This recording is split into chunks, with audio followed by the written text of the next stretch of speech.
kaneeltjie.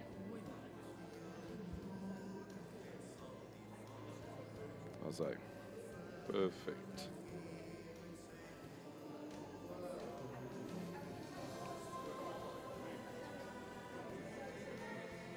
Perfect.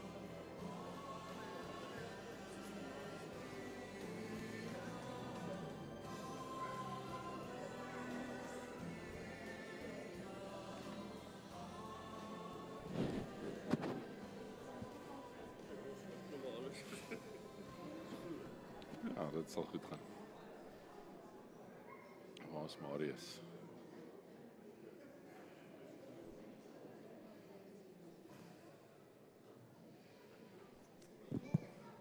Dat sê, goeiemôre vriende. Soms so gesellig, so op 'n koue wintersoggend, lang naweek. En tog is ons hier by mekaar in die teenwoordigheid van medegelowiges en ook in die teenwoordigheid natuurlik van God se Heilige Gees. Ouer gewoonte gaan ons net lekker saam met mekaar sing, terwyl die res van die geloofsgemeenskap ook by ons aansluit. Die kleintjies is hier besig om hulle prentjies in te kleer, maar ons is ook hier omdat ons lief is vir die Here. So kom ons, jy kan net die bord volg, jou gedagtes en jou hart so 'n bietjie rig. Kom ons loof en prys die Here.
Dat die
my hoop, U is my Heer. U is my God, U is my vrede. U is my lig, my bron van krag. U kleed my met eerlikheid. U kroon my met majesteit. U is my God, 'n God wat wonders doen. Wysheid en krag is op die troon. Lam van God, my vrede vos, met 'n lam wat my bewaar. Ontvang my lof, ontvang my dank. Ek lê my lewe as 'n offer voor U neer. Die wat was en is en weer sal kom, beginpunt en volleinde van my lewe, is my hoop, U is my Heer.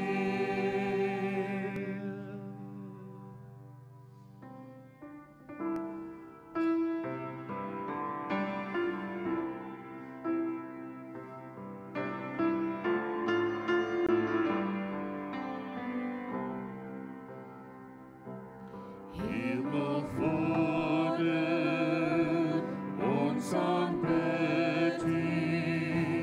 Wonderlike Jesus, ons bring lof aan U. Heilige Trooster, onze Heer, U vergewens aan ons sien en verhoor. Halleluja.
tuie van liefde en hoop. Gees van vernieuwing, vervul my vandag. Stort al die gawes opnuut in my hart. Gee my die klop van die Vader se hart. Leer my die klank van sy stem. Bring my tot rus in die Vader se hand. Hou my vir altyd by hom. Gee my die klop van die Vader se hand. Leer my die klank van sy stem. Bring my tot rus in die Vader se hand. Hou my vir altyd by hom.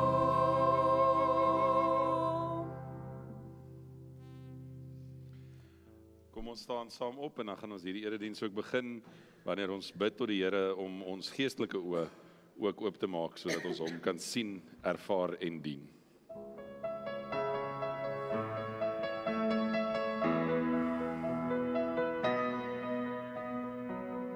Maak op ons oë om te sien die grense wat ons benauw. Maak los ons hande om te dien, voor ons is die koninkryk te bou. Laat ons lewens sing vir U, 'n gebroke melodie. Mag U droom vir hierdie kerk, deur gebroke hande werk. Mag ons voete verder loop, om hoop vir elke vreemdeling, deur die liefde te kan bring. Laat ons gaan. Maak op ons oë om te sien die grense wat ons benauw.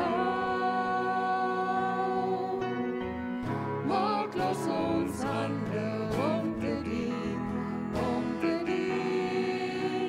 voor ons is die koninkryk te bou. Laat ons lewens sing vir U, 'n gebroke melodie. Mag U droom vir hierdie kerk, deur gebroke hande werk. Mag ons voete verder loop, ons hoop vir elke vreemdeling, deur die liefde te kan bring. Laat ons gaan, laat ons lewens hardop sing. Laat ons lewens hardop sing. Laat ons lewens hardop sing van U, o Heer.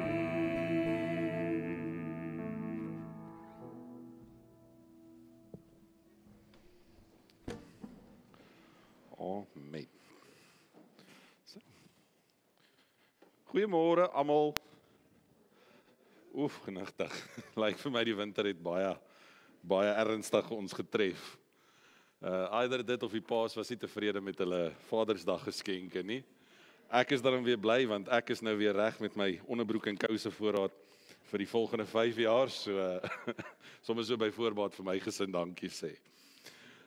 Vriende, goeiemôre, dis lekker om julle te sien. Ek hoop sommer so dat die samesyn van gelowiges so 'n bietjie iets van die winterse koue sal breek, en dat dit sommer vir jou net sal lekker wees en dat jy regtig hier in die gemeenskap van geloof iets van God se vreugde, veral God se vreugde vandag sal ervaar.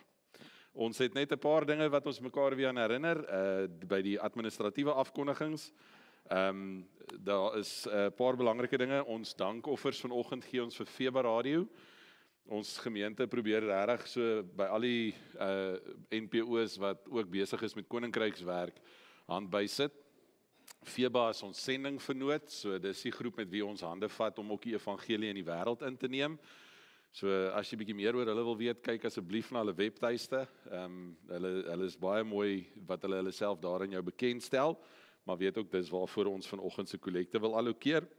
En dan nooi ek julle altyd uit. Ons het so rukkie terug begin met aanddienste. Baie lekker geloofsgroep. Ons kom net so na 5:30 hier by mekaar in die kerk en ons altyd koffie en iets om te eet. So as jy op 'n Sondag aand niks het om te doen nie en jy wil regtig so 'n bietjie in die gemeenskap van geloof saam reis, kom kuier asseblief, dit sal lekker wees as julle ook saam met ons kom aanbid. En dan, dit is lang naweek, so vanoggend is daar nou nie formele kategese nie, maar daar's altyd spoeg en plak vir die kleintjies. Hulle gaan uit, maar die senior kategete, hulle bly vanoggend saam met ons in die liturgie. So hulle moet so 'n bietjie iets van die gewone liturgie ook ervaar. En dan volgende Sondag sluit die kategese. So die mamas en die papas kan net daarvan kennis neem. En daar gaan sommer 'n groot partytjie wees, want dit is nie die enigste partytjie nie. Volgende naweek is ons gemeente se 50ste feesnaweek. So daar gebeur 'n hele klomp dinge volgende naweek. Die program is op die e-nuus beskikbaar. Manda werk baie hard. Julle moet asseblief die e-nuus lees. Dit breek haar hart as julle dit nie doen nie. Elke week bars sy in trane uit op 'n maandagooggend, dan sê sy niemand het dit gelees nie. Haar lewe maak nie saak nie. As sy van die aarde af sou verdwyn, sou niemand dit eers weet nie. Die enigste rede hoekom sy kerk toe kom is dat daar darm iemand is wat haar sal begrawe as sy nou nie sou opstaan nie. So ek vra julle tog, hou maar vir Amanda in julle gedagtes. En al reageer jy dalk maar net met 'n glimlag. Jy hoef nie regtig die e-nuus te lees nie, maar sê vir haar jy het. Dan voel sy altyd beter. So julle sal sien in die e-nuus, die program is uitgelees Saterdag, groot opskop. En kuier hier by die gemeente, ons kan maar eintlik sê ons begin so 3 uur. Hier gaan kostrokkies wees en koffiestalletjies en sommige klomp dinge wat jy kan kos kry om te eet, en dan sal natuurlik die groot uitvoering saam met Ammetjie en Joshua na die reën. Dit sê 'n bietjie in die gees van hoe ons gemeente die gemeentesentrum in diens geneem het. Die Saterdag aand voordat ons gemeentesentrum in diens geneem was 50 jaar terug, eintlik amptelik 48 jaar terug. Die gemeente het vir 2 jaar eers in die skoolsaal kerk gehou. Maar toe hulle die gemeentesentrum in diens neem, was daar 'n a cappella sanggroep wat die Saterdag aand 'n konsert kom hou het. En die Sondagoggend was daar nagmaal. So ons het die lekker Ammetjie sanggroep saam met Joshua na die reën. Asseblief, dit is lekker om te kom saam kuier en dit gaan so van 3 uur af tot heel moontlik seker na 9 wees. Net 'n lekker kuiergeleentheid. Julle is welkom om te kom saam kuier. Ons nooi regtig die gemeente uit met oop harte, kom kuier asseblief. En aan die Sondagoggend is dit nou ons feesnagmaal en 'n klompie van ons gemeente se ou leraars wat hier geëmeriteer het of miskien van hier af beroep was, kom saam met ons kuier en ons gaan nagmaal hou. Dit gaan net 'n wonderlike erediens wees en dan neem ons nou amptelik ons gemeente se nuwe baadjie in diens. Daar's 'n klomp groot verrassings. Die koffie lyk anders, die kansel gaan anders lyk en die muur agter die kansel kan jy al klaar sien begin so 'n bietjie anders lyk. So net so 'n bietjie 'n nuwe visie ook vir die gemeente te hê vir die volgende 50 jaar. Zeldien van Gasvryheid vra dat as die van julle wat graag wil, daar gaan 'n klomp eetgoed beskikbaar wees Sondagoggend na die nagmaaldiens. So as jy miskien 'n bordjie eetgoed wil saambring, julle as 'n besoekpunt of as 'n gesin, bring asseblief 'n bordjie eetgoed saam. Daar gaan lekker platters wees, maar dit sal nou lekker wees as die tafels sommer kreun en ons groot partytjie hou. Dit is wat ek moes gesê het oor die feesnaweek. Nee, Amanda, ek het nie iets vergeet daar nie. Okay. Nou wil ek net vir julle daarom vra, laaste ding by die bedienings, Lisa het dit hier geskryf, amper vergeet ek dit met Massive Pink. Hulle is dringend op soek na wintersklere vir die kinders, ou of nuwe klere. Ons kort regtig sweetpakke, warm toppies, warm slaapklere en pantoffels. Dan sy sommer net so spesifiek genoem, vir wie ons baie spesifiek soek. Daar's almal dogtertjies op die stadium, dogtertjie van 4 tot 5. Haar skoengrootte is nommer 10. Daar's 'n dogtertjie van 5 tot 6. Skoengrootte is nommer 12. 7-jarige dogtertjie, haar skoengrootte is nommer 1. 'n 9-jarige dogtertjie, haar skoengrootte is nommer 2 en dan sa 'n tienerdogter van so 13. Sy dra klein, smol grootte klere en dan 'n nommer 6 skoen. En dan is daar 'n seun, al wat ons eintlik by hom regtig nodig het is 'n klomp medium grootte baadjies. Lise is ons barmhartigheidsouderling, so julle kan sommer na die diens met haar koffie ook drink as julle 'n bietjie meer proaktief wil betrokke raak. Dis die administratiewe afkondiging, so kom ons sê daarom net gou eers vir mekaar goeiemôre. En hoor 'n bietjie hoe dit gaan, as jy die mense daar rondom jou nie ken nie, vind uit wie hulle is. Sê vir julle hallo by die huis. Sien elke week, julle skakel in so getrou en dan bid saam met ons, dis regtig lekker. Julle kan gerus in die kommentaar afdeling sê hoe dit met julle gaan en as daar miskien gebedsversoeke is. Ons hoor graag van julle. Sommige so in die kuiergees, ons het vanoggend vir Zeldien geboelie. Ons het gedink sommer ad hoc konsistorie besluit geneem. Dis dalk 'n goeie idee dat die koffie beskikbaar is voor die erediens ook. So as jy van volgende week af in die kerk inkom, dan sal jy sien die koffiepotte prit al. Kry sommer 'n koppie koffie en jy kan sommer kom sit en lekker saam koffie drink. Ek dink dis een van die maniere hoe ons bietjie warmer kan wees. So van volgende Sondag af sal julle sien daar's koffie beskikbaar voor die diens en na die diens. Dan kuier ons nou regtig lekker.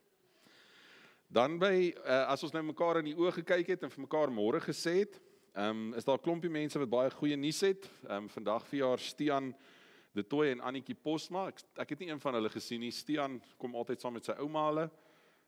Saam met my seun in die klas, so ek ken hom goed. Hy's nie hier nie en tannie Annetjie saam met oom Neels, hulle sit altyd hier voor. Ek het haar ook nie gesien nie. Maar soms so in hulle afwesigheid baie geluk. Hulle hou seker partytjie. En dan verder hierdie week Woensdag verjaar seun. Ou seun, happy birthday brother. Mooi, hy is sommer trots. Julle sal sien hy sit bietjie breër want daai kleindogter wat daar langs hom sit, Catherine, jy het ook 'n ekstra graad bygekry, nê? Nee. Dis nou al jou tweede graad. So super slim. Jy weet, dit is ek en seun sit in dieselfde bootjie. Vir iets wat gemiddelde stoetbulle het ons eintlik goeie kalvers gegooi. So seun, veel geluk my vriend. Alexander verjaar, die slabberds, ek het hulle nie gesien nie. So klein Alexander verjaar en Antoinette van Tonner. Tini, sy is ook nie hier vanoggend nie. Maar sing vir haar Woensdag, hoor. Donderdag is dit Johan Grindling. Nog steeds nie jy nie, Johan. Nou wanneer is dit Johan Grindling wat verjaar? Wil jy nie Donderdag verjaar nie? OK. Johan, maar ons is bly jy lewe. Is jy seker jy weet wanneer jou verjaarsdag is? OK. Gresse. Jy's Gresse. Ekskuus Johan. Maar ek is bly jy lewe, Johan. Philip Oosthuizen, ek het hom ook nie gesien nie. En Melanie Ross. Vrydag is dit Dion van Staden en Francis Kant. En Saterdag Rian de Wet en Leanne Fourie. Daar is 'n verjaarsdag. Leanne, hoe oud word jy Saterdag? Dan is dit groot partytjie. Die kerk gaan ook vir jou partytjie hou Saterdag, hoor? En oom Joshua na die reën kom vir jou spesiaal sing. So vir haar sê ons baie geluk. Is daar nog iemand hierdie week wat verjaar wat ons nie van onthou het nie? Of wat miskien op die lys is nie? Is daar dalk huweliksherdenkings? Niemand trou in die winter nie. Wat eintlik nogal dom is, want dan slaap 'n mens baie makliker naby mekaar. So ek sê dit al vir jare, maar niemand hoor nie. En dan sommer as ons nou nie verdere nuus het wat ons wil deel nie, wil ek net miskien vir julle so 'n bietjie terugvoer gee. Was 'n baie spesiale week. Ons het regtig die laaste 2 weke baie ernstig vir Tersia gebid. Eintlik vir Teresa en hulle hele gesin. En daai dogter, die dokters het regtig gesê haar genesing was niks minder as 'n wonderwerk nie. So ons sien dit werklik as 'n gebed wat beantwoord is. Sy is ontslaan. Lisa, julle baie dankie. Ek weet Pieter het ook gehelp met die ryery. Julle het op 'n baie besonderse manier die gesin bygestaan. En dan Vrydag was vir my sommer 'n baie rou dag. Ons het vir Tannie Alana begrawe, Monique se vrou. En die oggend toe ek met Derek praat oor die diens, toe deel hy met my mee sy ma het ook gesterf die dag daarvoor. En nog steeds opgedaag. So Derek, my vriend, ons is saam met jou seer. Ek weet julle sien dit as 'n stukkie verlossing en genade. Maar ek kon sien Vrydag jou hart is baie seer. So ons dink aan jou en dankie vir die wonderlike werk wat jy doen. En dan het ons gehoor aan die Ans Kleinhans, Nanny het vir ons gesê, aan die Ans Kleinhans het weer geval en haar heup seer gemaak. Nanny, ek kry nou nie my oog op jou nie, waar skryp jy weg? Het ek dit nou reg gesê, nee? So ons kan net vir tannie Ans Kleinhans op die gebedslys byvoeg. Staat dalk nog iemand wat 'n gebed wou byvoeg? Op die gebedslys wou sit? Nou ja, dan is ons as 'n gemeente hier saam. Ek wil asseblief 'n beroep op julle doen. Kom ons doen 2 gebede. Is daar hand? Ja. Okay. Vir Gideon.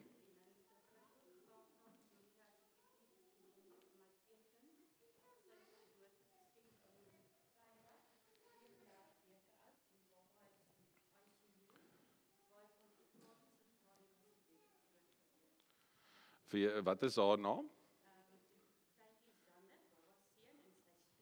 So vir Sander en vir Trisha, okay. Ek deel dit, hulle het nou die vrymoedigheid gehad, ek en Gideon het ook saam gebid hierdie week, hy begin binnekort met sy behandeling vir kanker, en ek weet die eerste behandeling lê swaar op sy gemoed, so ons kan definitief vir hom saam bid as 'n gemeente vanoggend, en dan het ons nou die nuus gekry dat klein baba Sander is op 34 weke gebore, hy staan in die ICU, so ons wil graag vir hom en vir sy mamma Trisha ook bid. Ek dink altyd as 'n gemeente, ons vra so maklik vir die gebede. Ek wil vir julle vra om as 'n gemeente saam met my vanoggend dankie te sê vir die Here vir die ingrype in Tersia se lewe. Dit was regtig 'n gebed op ons harte dat die Here daai jong dogter sal sien in haar nood. En dan kan ons definitief saam bid vanoggend vir Derek en sy gesin. Ons kan bid vir tannie Ans en dan vir Trisha en haar baba Seentjie en ook vir ons vriend Gideon wat hierdie week wat begin binnekort met sy behandeling. So kom ons word net stil as 'n gemeente vir die kleintjies. Julle moet nou mooi kyk, mamma en pappa gaan nou bid en hulle gaan spesifiek bid vir iemand anders. Kom ons word stil as 'n gemeente en dan dra ons hierdie mense op aan die Here.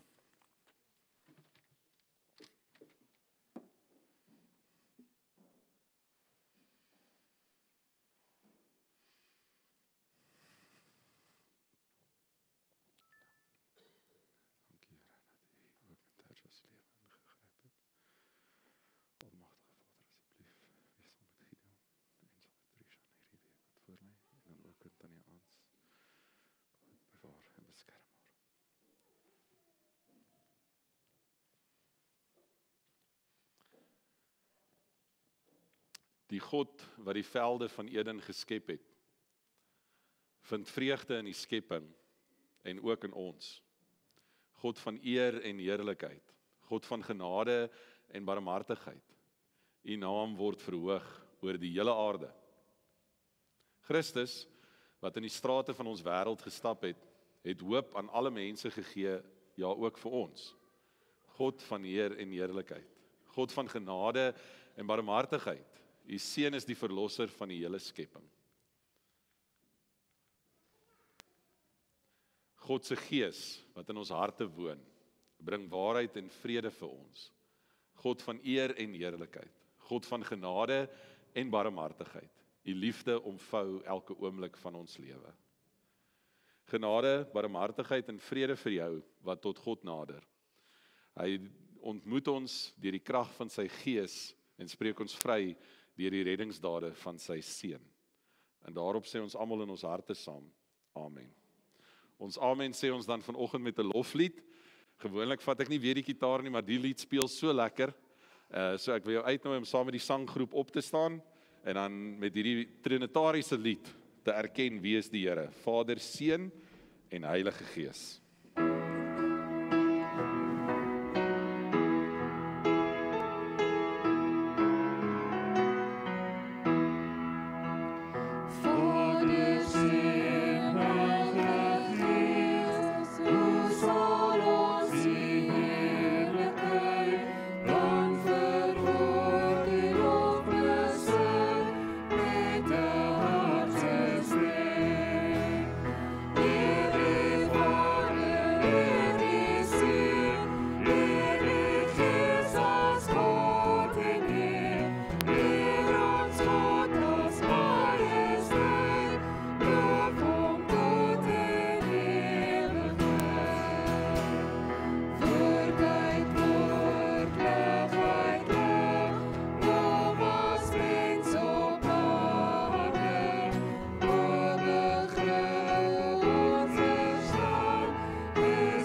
Nou ja, waar is al die maatjies?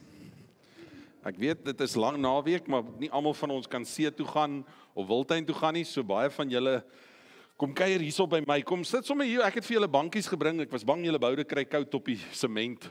Toe eintlik ek hier oom Derek het vir julle bankies gereed gesit. Hey, hoe gaan dit meneer? Kan ek 'n handskit kry? Dis hy. Kom sit gou. Dit gaan nou eintlik baie so skool voel. Maar die van julle wat nie op die bankies wil sit nie, julle kan nog steeds op die grond sit. Ons het julle mat geskuif konsistorie toe. Want die ooms en die tannies kry koud in die aand. Dan sê hy, kom in. Hoe gaan dit met julle? Gaan dit goed? Hoe gaan dit by die huis? Gaan dit goed met mamma en pappa? Wie van julle het vanoggend vir pappa sjokolade in die bed gegee? Kouse gegee. Wat het julle vir pappa gegee? Kouse? Ja? Maak jy? Ja, nee, julle vir pappa ja, maak jou bed op, nee, dis die werk wat ons moet doen. Het julle vir pappa 'n lekker stywe drukkie gegee en 'n vet soen? Dis die lekkerste ding vir pappas. Nou maats, julle sal sien, ja, dis so lekker dat jy in die kerk is. Ek so bly jy's hierso. Nee. Vanoggend is 'n baie spesiale oggend in ons kerk en gewoonlik speel ons sommer net lekker met julle en ons wys vir julle prentjies. Ja, maar vanoggend wil ek graag vir julle ietsie leer wat baie belangrik is in ons kerk. Julle sou miskien op die bord gesien het, die van julle wat al mooi kan lees, vandag is 3-eenheid Sondag. So vandag dink ons aan die Here wie ons dien. En ek praat altyd met julle oor God en dit is vir my belangrik dat julle ietsie moet leer. As iemand na jou toe kom en sê, wie is jou God? Wat sal jou antwoord wees? Wat is die eerste antwoord wat jy gee as iemand vir jou vra, wie is God? Of wat glo jy? Ja, wat dink jy? Katrein? High five. Dis so slim, nee. Nou ek wil vanoggend vir julle sommer net 'n gediggie leer wat maklik is om te onthou. Die middelstukkie is bietjie moeilik, maar ek gaan vir julle 'n triek gee. Die eerste ding wat jy kan sê as iemand vir jou vra, wat glo jy? Dan kan jy so opstaan. Staan almal so op. Dan gaan jy sê jy, ek glo in God die Vader. Staan gou op, dan sê julle so. Maklike sinnetjie. As iemand na jou toe kom en sê, hey, wat glo jy? Anina, ek glo in God die Vader, die Almagtige, die skepper van die hemel en die aarde. Kan julle dit onthou? Kom ons probeer gou weer. Wat glo jy? Ek glo in God die Vader, die Almagtige, die skepper van die hemel en die aarde. Nou hier kom die moeilike enetjie. Hierdie is belangrik, slim ooms het dit uitgedink, want dit is 'n maklike manier. Glo ons net in God die Vader? Nee, waarin glo ons nog? Katrein het ons nou gehelp. Waarin glo ons nog? Ons glo in die Heilige Gees, maar ons glo ook in Jesus Christus. Nou dis 'n lang stukkie, luister gou mooi, dis 'n lang stukkie waar ons sê, hy is die enige gebore seun van, hy is ons Here, hy is ontvang van die Heilige Gees, want onthou Maria het nie eers geweet sy swanger nie, toe die Heilige Gees Jesus in haar maagie gesit, nê. Hy's gebore uit die maagd Maria, hy het gelei onder Pontius Pilatus, onthou julle daai oom wat sy hande gewas het, en gesê het, ek gaan nie hierdie moeilike besluit maak nie. Toe, wat het met Jesus gebeur? Wie van julle kan onthou, wat het met Jesus gebeur? Was so goed. Ja, nie heeltemal was goed nie, maar hy het ons sonde kom wegwas, nê? Ja.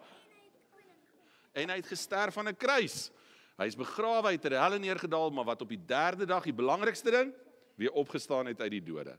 Nou ek wil hierdie storie maklik maak. Wat glo jy? Ek glo in God die Vader, die Almagtige, die skepper van die hemel en die aarde. En dan maak jy dit sommer net so maklik. En ek glo in Jesus Christus, sy enige gebore seun. Sê net so. In Jesus Christus, sy enige gebore seun. En dan kom ons uiteindelik waar Katrein was. Wat sê sy? Ons glo in die ek het niks gehoor nie, het julle iets gehoor? Ons glo in die nee, ek het nog niks gehoor nie. Ek het maar bietjie oud geword so met my ore, jong. Ek glo in die wat? Alright, kom ons kyk of is julle slim. Wat glo jy? Ek glo in God die Vader, die Almagtige, die skepper van die hemel en die aarde. Ek glo in Jesus Christus, sy enige gebore seun, en ek glo in die Heilige Gees. High five. That's it, guys. Nou gaan julle saam met ouma Spoeg en plak, en sy gaan vir julle al hierdie belangrike dinge uit die Bybel uit leer, maar dis die 3-eenheid. Dis die God in wie ons glo. Gaan julle dit onthou? Alraai, daar gaan julle, ouma Spoeg en plak. Met vertroue en vreugde gee ek hulle oor aan jou. Daar gaan hulle almal sommer die kant toe. Terwyl die kinders dan buitentoe gaan, sommer dit so 'n bietjie net in konteks ook vir u sit. Vanoggend is die begin van die nuwe seisoen in die kerkjaar. Ons is deur Pinkster, waar ons die uitstorting van die Heilige Gees oordink het en gevier het. En nou begin die langste seisoen van die kerkjaar en dit is Koninkrykstyd. En in Koninkrykstyd is dit eintlik die blomtydperk van die kerk. Hoe ons vir mekaar weer daaraan herinner dat ons geloof 'n tasbare realiteit is. Dis nie 'n eendag geloof nie. Ek en jy kan nou in ons huwelike, kan nou in ons verhoudings, in ons kollegaskap, kan nou in ons lewens die koninkryk van die Here sien kom. In die manier hoe ons hom onder leiding van die Heilige Gees, deur die genade van Jesus en die krag van God dien. En dis hoekom Koninkrykstyd altyd begin met Drie-eenheid Sondag, waar ons net mekaar weer daaraan herinner dat die groot misterie of die groot geheimenis van God opgesluit is in sy openbaring aan ons. En dit maak hierdie Sondag 'n baie spesiale Sondag. Ek hoop in jou hart is die belydenis ook neergepen. Ek kan onthou as kind, as ek opgestaan het en dit saam met my ouers gesê het jy nooit die waarde daarvan besef nie. Maar in die bediening, hoe meer ek by spesifieke punte in my lewe gekom het, hoe meer het ek besef hoe belangrik is dit om te weet wat jy glo. As jy iemand se hand vashou op 'n sterfbed, dan het dit regtig krag om te sê ek glo in God die Vader. As jy saam met iemand sit en huil oor spanning, angs, bekommernis, dan het dit regtig krag om te sê ek glo in die Heilige Gees. As jy in hierdie wêreld instap met onsekerheid en twyfel, dan is dit juis Jesus se lewe wat ons anker. En daarom gaan ons dan nou vandag ook hierdie geleentheid gebruik om te sê dat omdat God God is, kan ons mens wees. Ons is geskep in sy beeld. Ons is geskep as objekte van sy liefde. En ek het gedink toe ek die musiek van Jane ontvang het, hoe ek graag hierdie lied wou inrig, maar die een melodie wat sy aangestuur het is eintlik 'n verontmoedigende gebed, is om jouself nederig te maak voor God. En om te sê, maar Here, ek is wie ek is, maar ek het U nodig om meer te wees. Kom ons sê dit anders, ek het U nodig om te word wat ek moet wees. En as jy dan vanoggend hier sit, ongeag jou konteks, jou agtergrond, ongeag jou storie, bring dit na die Here toe. En kom maak jou hart nederig voor God. Kom ons sit net so en bid tot die Here. Was my skoon, is die gebed wat ons bid.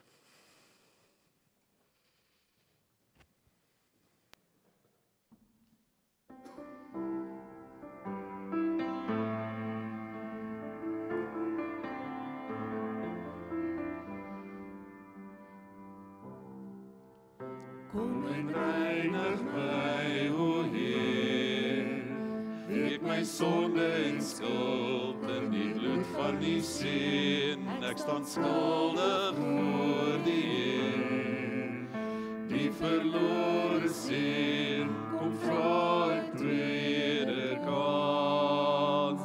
Was my skoon, maak my rein, laat die lig weer deur my skyn. Neem my hart, maak dit nuut, laat my lig na ander skyn. Was my skoon, maak my rein, laat die lig weer deur my skyn. Laat die Gees my hart weer voel, bring die vrede en rus, die genade oor my, maak my wit net soos die sneeu.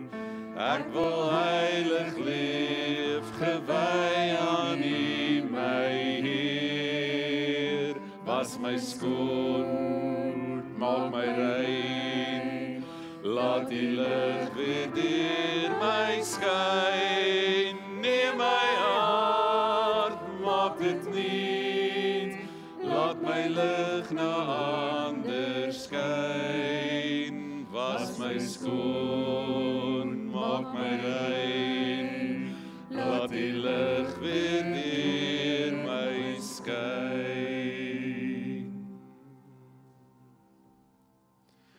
Ek dink dis seker elke persoon se gebed op 'n Sondagoggend. Dis tog hoekom ons soek na die teenwoordigheid van die Here. Ek glo daar lê 'n groot Groot krag in die gemeenskap van geloof.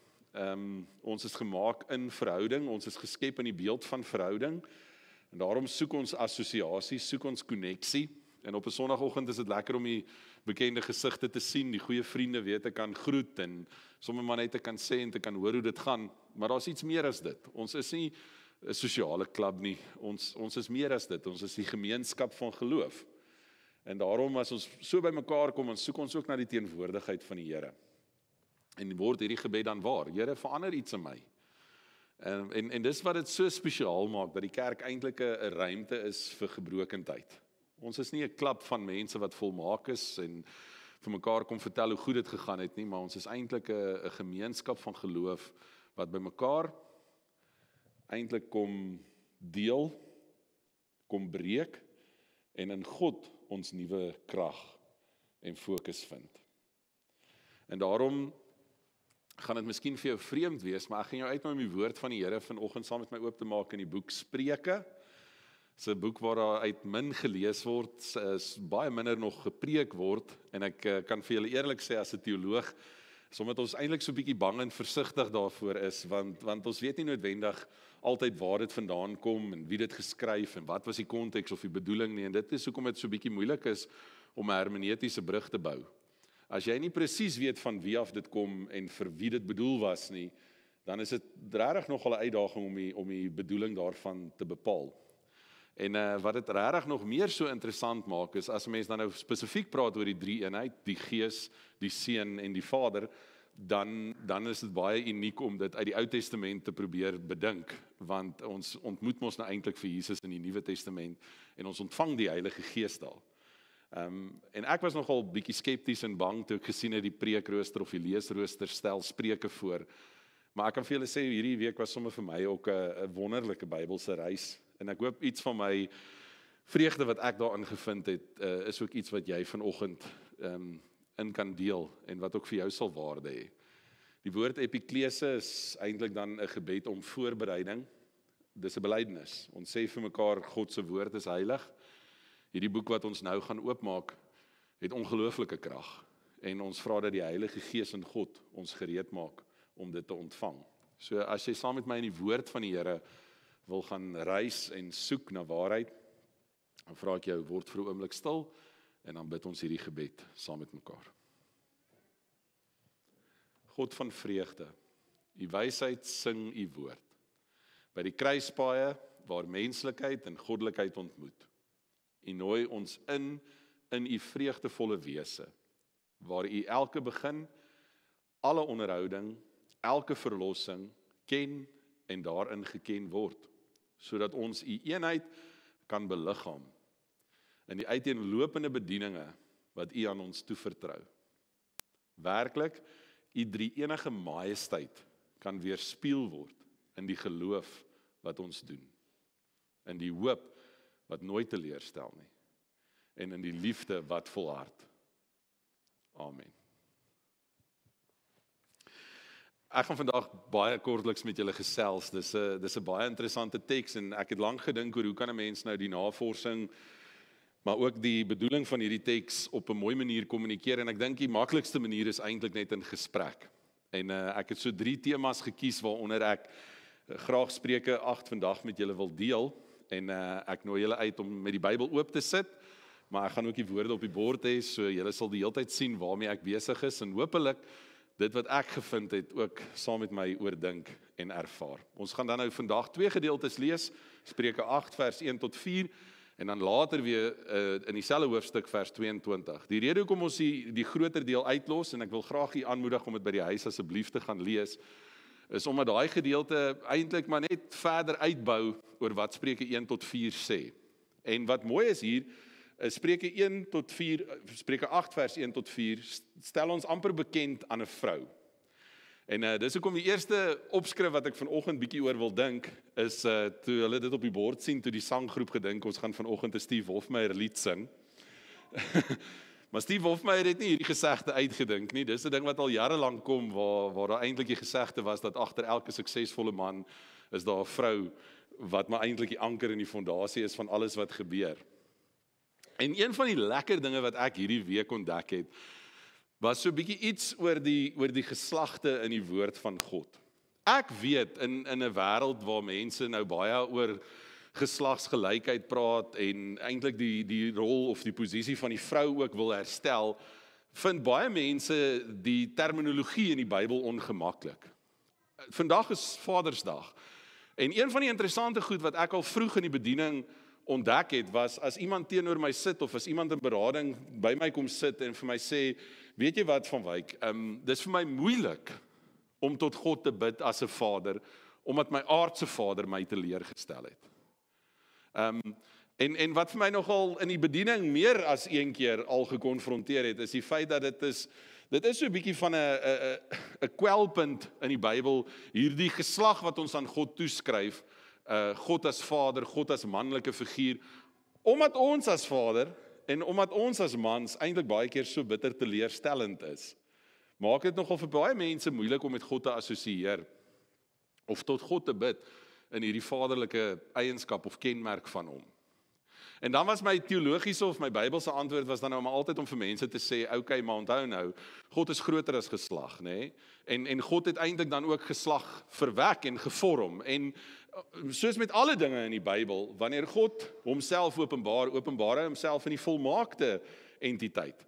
Daar's min dinge so goed op aarde soos 'n goeie pa.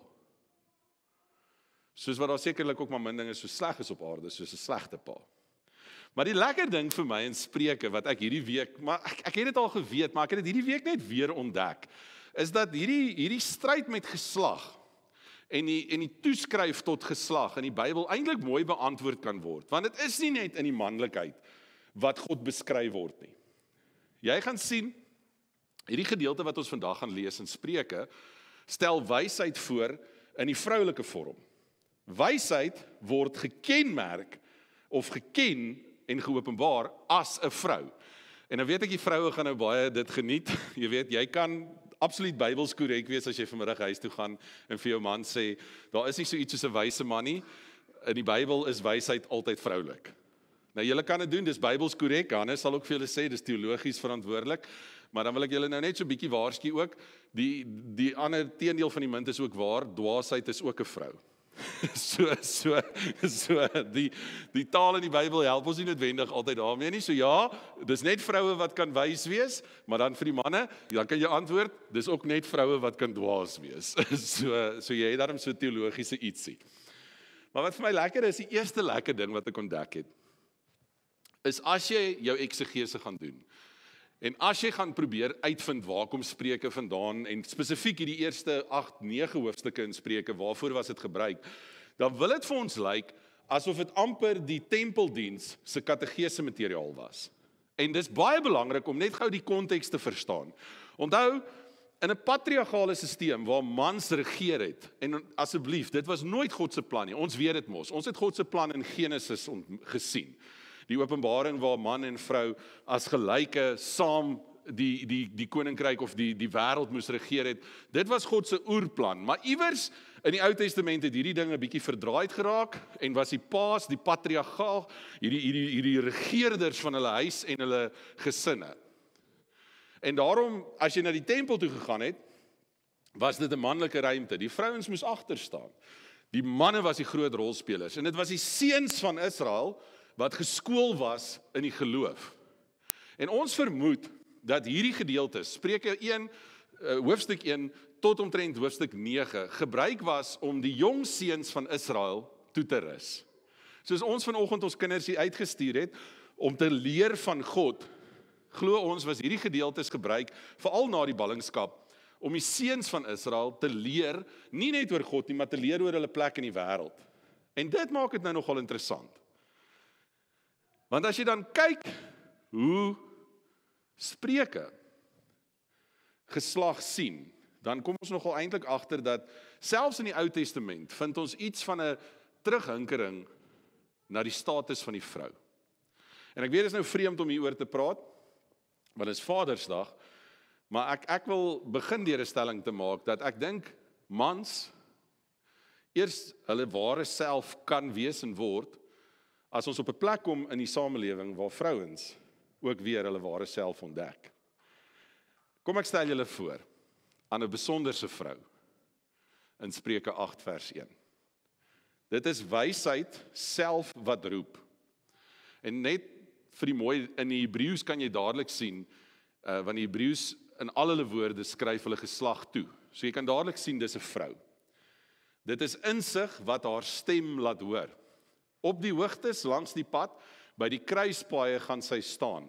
Langs die stadspoorte by die ingange skree sy dit uit. Ek roep na julle mense, ek roep na alle mense. So die jong seuns van Israel leer 'n besonderse vrou ken en haar naam is wysheid. En wat dit baie lekker maak is dis nie net die seuns van Israel wat gaan regop sit en sê, "Jo, ons wonder wie sy is nie." Want sodra die skrywer die woord wysheid gebruik, word die Hellenistiese gemeenskap, die Griekse gemeenskap waarin hulle bly, die Romeinse gemeenskap waarin hulle leef, ook wakker geruk. Want onthou vir hulle was wysheid alles. Julle sal dit tog weet. Dit is die Grieke wat vir ons die groot filosowe gegee het na Alexander die Grote. So jy, as jy dink aan die Grieke, dan sien jy tog mos nou daai blesooms met die baard wat sit en dink en redeneer. Hulle verstaan en beredeneer en dink oor alles in die lewe. En in hierdie kategese materiaal van die antieke Israel kom die skrywer en hy begin deur te sê, ek wil julle voorstel aan 'n vrou, haar wese is wysheid. So die seuns van Israel en die seuns van die wêreld wil weet, wie is sy en wat doen sy? Nou weet ek, miskien sal baie van julle dink, nou okay, ons wil haar ontmoet. Kom ons leer haar ken. Jy weet, kom ons vind uit wie sy is en hoe sy werk. Maar die tweede hoofopskrif wat ek wil gebruik is alles begin by God. Ek wou geskryf het eintlik alles begin by Jahwe, want ek het gaan kyk na die Hebreëus in terme van hoe hierdie gedig geskryf is. Want wat jy nou gaan lees, hierdie gedeelte van vers 22 af, is dan nou eintlik die opsomming van die hele hoofstuk en die skrywer doen dit as 'n gedig. So die seuns van Israel sou hierdie gedig geleer het om te praat oor in die eerste plek wie hulle is, wie God is en wie hulle in die wêreld is. En wat so mooi is, en ek wens net baie keer 'n mens kon dit op 'n manier ook vir julle gewys het, is die skrywer het 'n baie subtiele manier om vir ons hierdie stelling te bekragtig, deur te sê, voordat jy wil dink oor wysheid, voordat jy wil dink oor menslike slimheid, voordat jy wil dink oor status en posisie, moet jy begin by die Here. Want as jy die Hebreëus gaan lees, dan is dit altyd interessant om te sien dat in die Hebreëse sinstruktuur sal die subjek nooit eerste wees nie. Hulle sal altyd hulle werkwoord eerste sit. So as hulle byvoorbeeld wil sê, Leon loop dorp toe, dan sal hy nie begin met die subjek Leon nie, hy sal begin met die werkwoord. Iemand of lopende gaan, en dan sit die subjek Leon. Maar as jy hierdie gedig gaan lees in Hebreëus, dan is dit duidelik dat hierdie skrywer eintlik 'n bietjie de mekaar skryf. Hy begin met die woord Jahwe, God. En dis eintlik sy manier om te sê, alles begin by God. Nou weet ek julle, kyk, ek kan sommer in julle gesigte sien, hierdie teologiese les het nou nie so goed gegaan soos wat dit met my in die kantoor gegaan het nie. Maar as dit nou die een ding is wat ek vandag net wil begin deur vir jou te sê, is as jy soek in jou lewe na sin, as jy soek in jou lewe na identiteit, as jy soek in jou lewe na rede, begin by God. Dis wat die skrywer in sy taal vir ons wou sê, en na 'n klomp jare in die bediening glo ek dit nog steeds. As jy met enige vraag in jou hart vanoggend sit oor enigiets, begin by God. Die skrywer doen dit, en daar sien julle dit, die woord Jahwe, die Here het my geskep. En nou julle, Hannes, ek hoop jy geniet dit, want ek het dit geniet, nee. Het julle, kom ons hou op preek. Het julle geweet daar's 2 skepingsverhale in die Bybel? Het julle dit geweet? As jy Genesis 1 en Genesis 2 gaan lees, vertel dit albei die verhaal van God wat skep, maar die stories verskil. Ons vermeng dit in die kinderbybel baie maklik. Maak dit een storie. Maar dit verskil dramaties. Wanneer God die mens maak in Genesis 1 en wanneer God die mens maak in Genesis 2 is heeltemal op verskillende tye. So daar's hierdie 2 skepingsverhale wat ons in die Ou Testament het. Maar wat hierdie week vir my hoendervleis lekker was, toe ek in my kantoor gesit het, is, ek het dit geweet, maar ek het dit nie lekker onthou nie, daar's nog skepingsverhale in die Bybel. En hierdie is nog 'n skepingsverhaal. En jy gaan dit sien, dis nog 'n skepingsverhaal, wat nog 'n ander tipe skepping van vertel, wat ons leer ken het in Genesis. Hy sê, die Here het my geskep. Hy het my begin. Ek is die eerste wat hy gemaak het. Nou, wie is die ek? Dis die wysheid. So hier is hierdie vroulike wese, wysheid, wat nou die eerste skepping is wat God gemaak het. Hy het my gemaak, lang gelede. Ek is al lankal daar, van die begin af, voor die aarde daar was. Klink dit vir julle bekend? Het jy al iewers in die Bybel so iets gelees? Ag, Here. Wat gaan aan? Het julle goed geslaap? Het julle? Het jy al so iets in die Bybel gelees? Asseblief julle, iewers in die Bybel, het enige van julle al ooit gehoor, ek is lankal daar, van die begin af, voor die aarde daar was? Ja, waar het julle dit gehoor?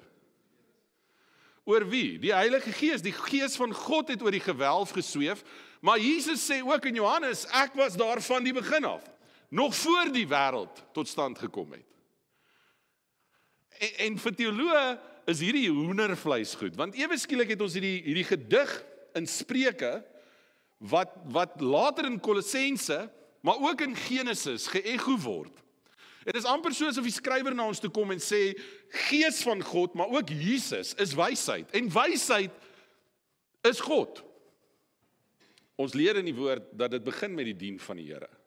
Nou sê hy, ek het gekom, hier hoor ons iets van die Heilige Gees ook, ek het gekom toe die groot waters nog nie daar was nie, toe daar nog nie fonteine vol water was nie, voor die berge hulle plek gekry het, voor die rande het ek al gekom, voor die Here die aarde met sy vlaktes gemaak het, voor hy selfs die eerste grond gemaak het. Was wysheid al daar.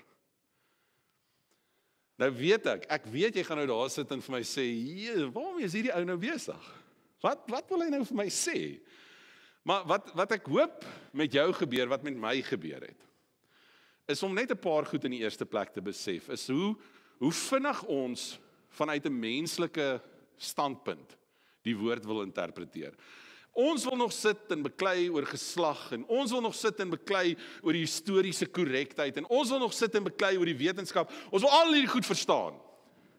Maar die reine waarheid is, in die eerste plek, meeste van die goed is te groot vir ons om te verstaan. En die lekker vir my, hierdie week in my kantoor, met die Bybel in my hande, was om te weet dat, al verstaan ek nie, dit maak sin. Want in my hart weet ek tog, God het nie mans liewer as vir vrouens nie. Maar hy het verseker ook nie vir vrouens liewer as vir mans nie. Hy het ons almal op dieselfde voet geskep, 'n gelyke beeld.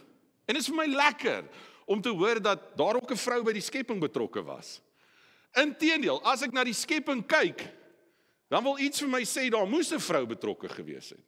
Want anders was alles reghoekies en blokkies. Seuns speel Legos, dis dogtertjies wat hou van blommetjies en vuurtjies. Dit was my lekker om dit te lees. En nou weet ek, julle gaan nou sê, die dominee gaan nou op 'n wille plek.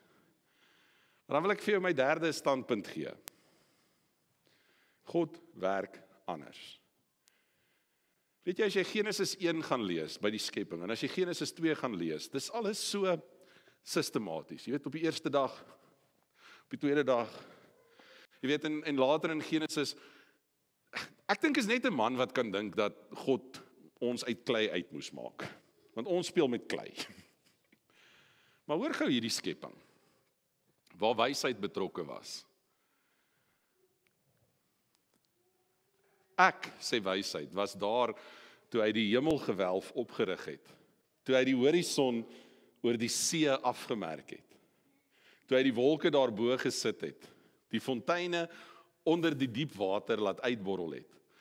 Ek was daar toe hy vir die see sy grens vasgestel het. Die waters aan sy wil onderwerp het.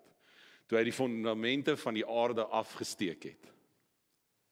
Ek het my kennis by hom gekry. En hier's waar ons arm is, julle. Want as jy hierdie stukkie in Hebreëus lees, Ek was elke dag in sy vreugde. Die hele tyd het ek dit by hom geniet. Nou daai woord geniet en die volgende woord wat kom verlustig, kan albei ook vertaal word met die woord speel. So jy kan dit lees, ek het die hele tyd by hom gespeel. Ek het gespeel in die wêreld wat hy gemaak het. Die mense was vir my 'n vreugde. En daarom kinders, luister na my. Dit sal goed gaan met die wat op my pad bly. Kom ek sê ek jou, wat ek vandag vir jou wou sê.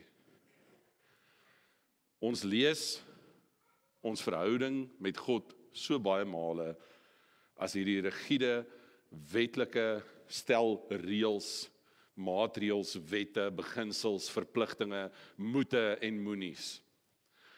Julle so baie kere in ons lewens gaan ons gebuk, nie net onder die wette van God nie, maar ook die wette van die wêreld. Ons het almal hierdie rolle wat ons moet vertolk. Iewers moet jy man wees, iewers moet jy werker wees, iewers moet jy vriend wees, iewers moet jy kollega wees, iewers moet jy vrou wees, iewers moet jy dienaar wees, iewers moet jy kos maak, jy moet, almal van ons is so besig om net te oorleef, dat so min van ons leef. En toe ek hierdie week in my kantoor sit, en Spreuke 8 lees, 'n derde, alternatiewe skepingsverhaal. Anders as die eerste dag, tweede dag, anders as die klei en die donker watergewelf. Toe ek by die vrou wysheid gaan sit, toe sien ek iets anders van God. 'n Ligte wêreld. 'n Wêreld met 'n horison. 'n Wêreld waar God, toe hy die mens gemaak het, gespeel het en gelag het. Die letterlike vertaling van daai Hebreëse woord vir vreugde is om hardop te lag. En ek het daar gesit in my kantoor en ek het gedink, maar hoekom is dit nie die skepingsverhaal wat ons in die kinderbybel deel nie? Om vir kinders van die begin van hulle lewens af te sê, God is vol vreugde, God is vol blydskap, God is vol kreatiwiteit, God is vol wysheid, en God speel.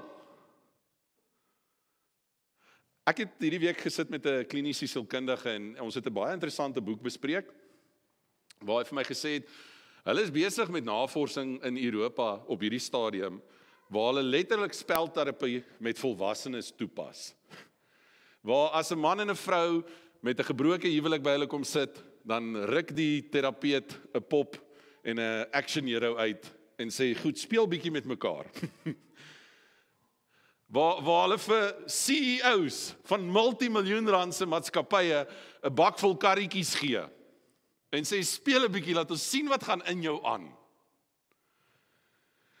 Ek dink daar's 'n rede hoekom ons so vergryp aan drank en aan musiekkonserte, hoekom ons so graag by braaiplekke net wil uitkom, waar ons net 'n bietjie laf kan wees, hoekom ons so gereeld in spa's wil gaan sit en net op ons boude sit en ons naels laat verf en mooi voel. Ek dink daar's 'n rede hoekom ons so behoefte het om ons hare net te laat sak en te ontspan, want ons het vergeet hoe om te ontspan en te leef in God. God is vreugde. God is blydskap. Geniet jou verhouding met die Here. Geniet jou lewe. Wat 'n katastrofe. As jy die 80 of die 90 jaar wat God jou gee op hierdie aarde, net oorleef. Net fight. Ek wil vandag vir jou vra, gaan na die moeilikste en die seerste plekke in jou bestaan toe en gaan speel. Ek kan onthou, en ek wou hiermee afsluit. Daar was een keer 'n storie wat ek gekyk het van hierdie vreeslike groot donker monsters wat se primêre werk was om kinders bang te maak. En hulle het hulle werk goed gedoen. Vreeslike intimiderende tande en lang hare en gruwelbeelde.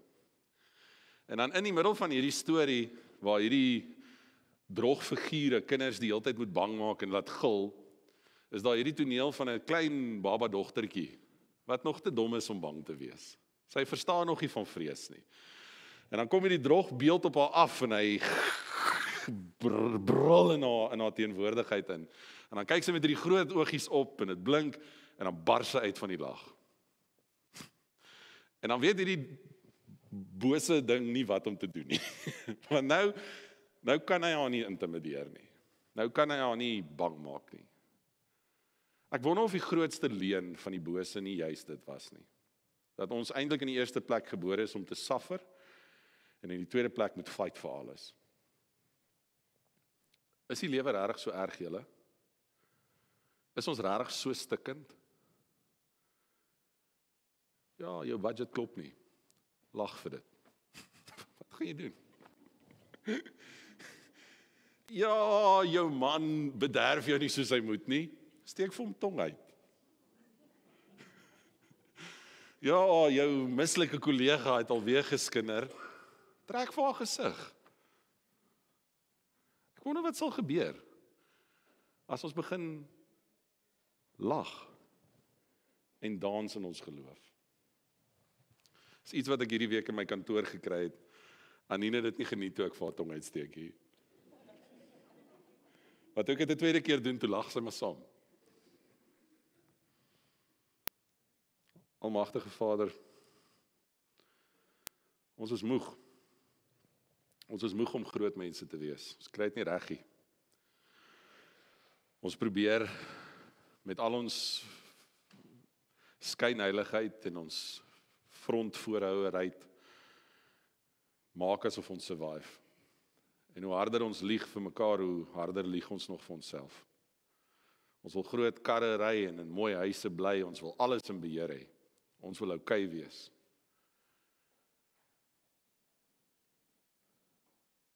En tog, in U is alles wat ons nodig het. Wysheid het by U gaan leer, sy het by U gaan sit toe U geskep het, en sy het gesien hoe goed en hoe vol vreugde U is. Ons wil haar leer ken, ons wil U weer sien. En daarom kom bid ons nou, Here, dat U hierdie leen van swaarmoedigheid en hierdie leen van hopeloosheid, hierdie leen van gebrokendheid, net in ons sal kom herskep. Dat ons sal leer om nie net ons hare nie, maar ons harte te laat sak in U teenwoordigheid. Ons wil U eerste sit. Want as U eerste is, dan is dit wat daarop volg goed. Ons wil dat U ons omarm met dit wat U reeds aan ons geopenbaar het. Die krag van U Heilige Gees en die grootheid, die onbeskryflike grootheid van U genade. Amen. Ons gaan afsluit met 'n belydenis van geloof, as ons hierdie woorde sê, dat elke woord wat uit ons mond uitkom, moet wees soos heuning. As ons Vader goed is, dan moet wat ons verteenwoordig ook goed wees. As jy saam met my wil sing, dan wil ek jou uitnooi, staan asseblief op en kom ons loof die Here.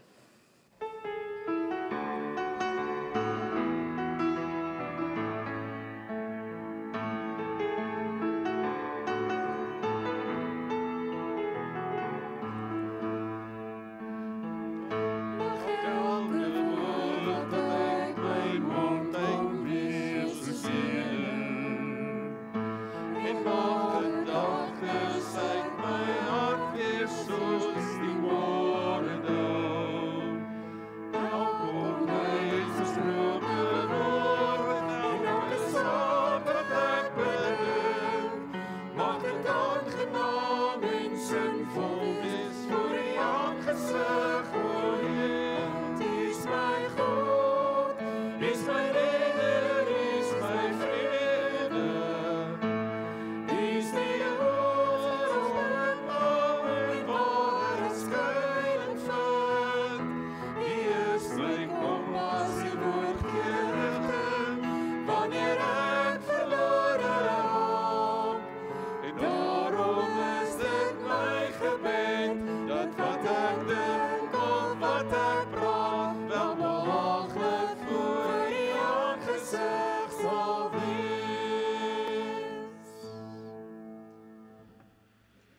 dit so wees dat waar jy is, die vreugde en die blydskap wat daar in God is, met jou sal gaan. As jy sukkel om dit te vind, herinner jouself dat die genade van ons Here Jesus Christus jou vrygekoop het van alle sonde en jou verlos van die dood. Dat die liefde van God jou verwek het as 'n kreatiewe en spontane beeld geskape na hom. En dat die gemeenskap van sy Heilige Gees in jou is en deur jou sal werk.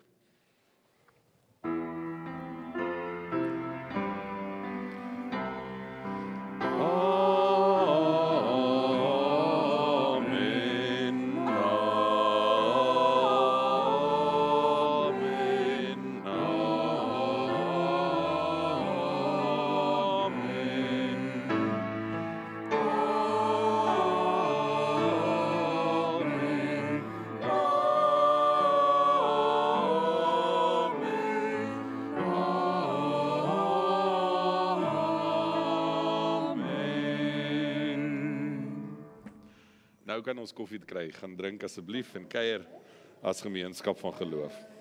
Wat was jullie favorite? Nou, ik met deze zus van die Mag elke woord